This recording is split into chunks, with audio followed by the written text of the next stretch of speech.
Siyabingelela balaleli nabathandani beSifiso Somusa, the other side of the story.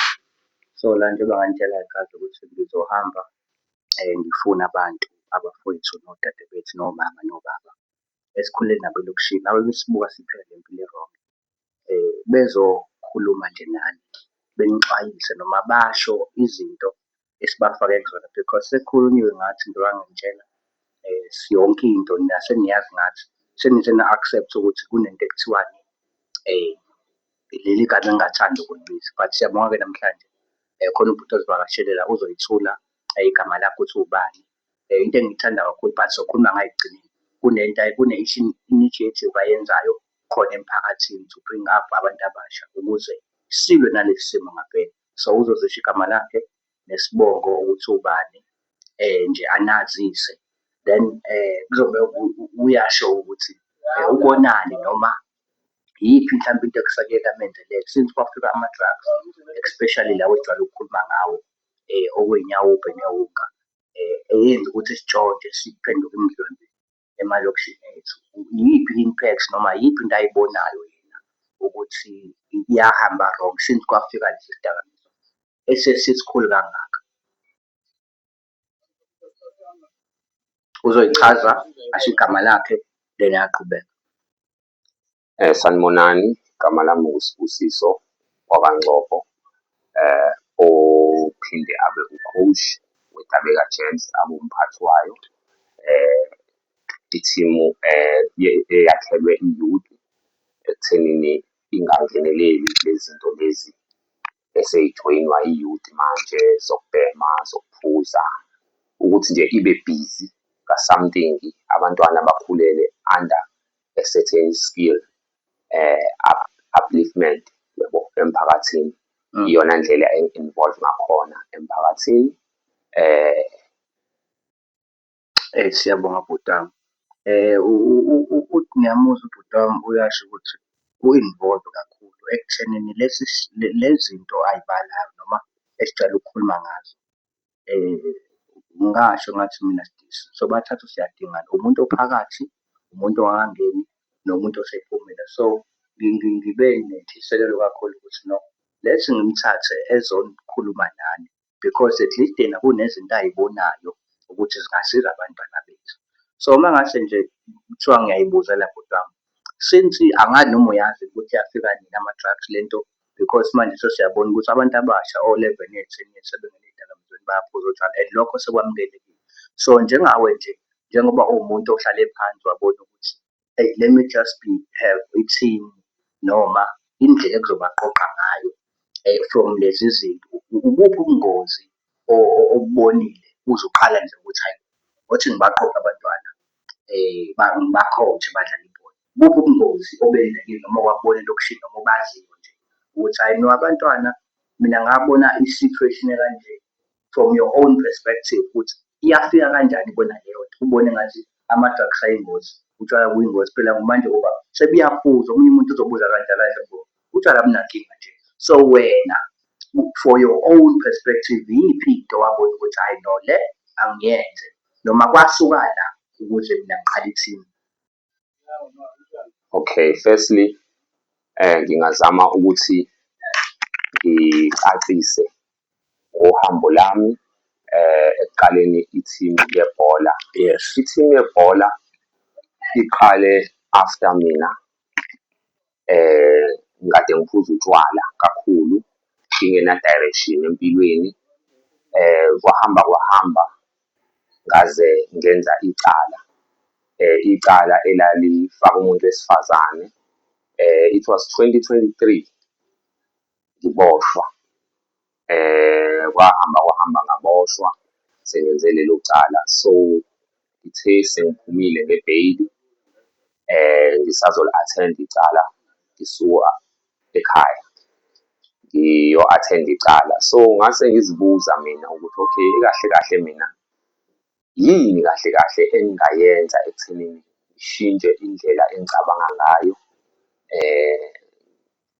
ngikwazi ukuthi ngi-rectify naney'ndlela zami nje as such. yini engingayenzela umphakathi-ke ngoba phela manje sengiyobhekana ne-court of law. Njengoba ngiyobhekana ne-court of law, uzobuzwa lo mbuzo kuthiwa wenzani wena emphakathini. Kuthe kusenjalo-ke ngacabanga ukuthi no, let me just bring abafana abancane ndawonye bazodlala ibhola.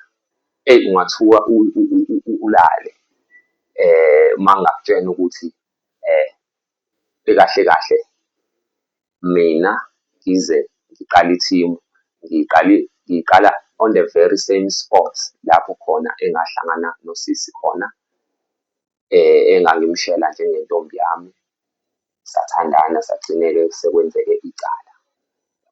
So ngahlanganisa abafana lapho bedlala ibhola, ngabatshela ukuthi bafana bami, kade ngangifisa ukuba ne-team, ngibona nina ningakha a very very perfect team ezobizwa ngeDabeka Gems. So abafana ngaba-convince-ke ukuthi ukubaluleka kokuba sethimini, ukuba se-sporting. Hhayi, abafana abazange bangihluphe, bavuma abafana, base-ke abafana ngibazamela-ke indawo abazojimela kuyona. Sase sithola nobhuti along the way osomabhizinisi o-owner ikhampani ebizwa ngo-Ocular IT, idila ne-IT. So lo bhuti lo wayeseke engipha indlebe-ke uma ngim-approach-a, ngimtshela ukuthi ngifisani, ngihlanganisani njengamanje. Ngamtshela ukuthi ngihlanganisa i-team yebhola, wayeseba ne-interest-ke kuyona leyo team yebhola. Wayeseke lo bhuti engithengela izinto eziyi-equipment yebhola engakwazi ey'fana namajezi amabili, le-blue kit and the-red kit. Sisebenzisa u-red as our home kit, no-blue sisebenzisa as i-away kit yethu. Le kit le yayihamba namakhokho osayizi abahlukahlukene ngoba ngiqale i-team u-under 13, abafana abangaphansi kweminyaka ewu-13, no-under 15. U-under 15 besiyisebenzisa as i-senior team yethu. Isaqhubeka-ke manje sesino-under 11, sesizo-add u-under 19 ozoseva as i-first team yethu. So iphupho lami-ke lafezeka-ke ngoba ubhuti-ke emva kwalapho-ke wayesengibuyela nalo-ke ijezi alithenga khona e-Springfield la kudayiswa khona izinto zama-sports. Yaqala-ke i-team yafudumala, yadlala, uku-coach-a bengingazi lutho kodwa ngifunde ngabo abafana ngoba phela ngiyabona ukuthi anginamali yokuqasha umuntu, lento ikumina vele eyami. So I had to come up with i-strategy sokuthi okay, ngoba ibhola angilazi kahle, mina ngikhule ngidlala as u-goalkeeper phakathi. Ngizosebenzisa i-strategy sokuthini, ngizobuka bona bedlala ibhola labo elisemthanjeni yegazi, eliyithalente kubona. Then mina ngizobe sengi-coach-a amaphutha because siyakwazi ukuthi uma sibuka i-T_V, sibuka o-Pirates no-Kaizer, sisho ukuthi awu wenzani lo, ngabe ulitrebhile leli bhola, ngabe udlalise bani, ngabe udifendile leli bhola, u-goalkeeper should have made a save lapha.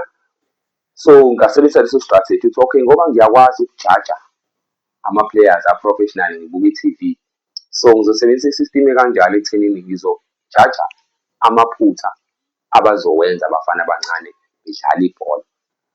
So ngizo-coach-a kanjalo and ngizobe sengiwabuyisele emqini, ngibatshele ukuthi befanele benzeni, ngiba-motivate, ngiba-encourage benze konke. Hhayi, nangempela-ke lakhula-ke ithalente-ke lami, kwenzeka izinto zenzeka, hhayi i-team yenza kahle kakhulu.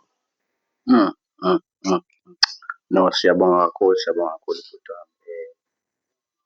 Bayazi abalaleli balolu hlelo ukuthi mina I'm the one of the people abathanda ukuthi umphakathi uguquke because njengoba nazi ukuthi isibonelo nanoma ngabe ngibona kephi nje, ngiyafisa ukuthi umphakathi ungaphili impilo thina esayiphila sikhula. Siyabonga kakhulu guys, siyabonga kakhulu nanokuthi nje nibe part yalolu hlelo. Siyathemba ukuthi ngalo sizoyithola izinto engingakhuluma ngazo ukuthi sishintshe ikusasa lethu noma abantu abasha bethu bangaphili le mpilo ebesiyiphila thina enisibona sikhuluma ngayo, hhayi ngoba sithanda, it's because kunalento ethi amaphutha esiwenzile omunye umuntu owenza ngemuva akangawenzi. Siyabonga kakhulu.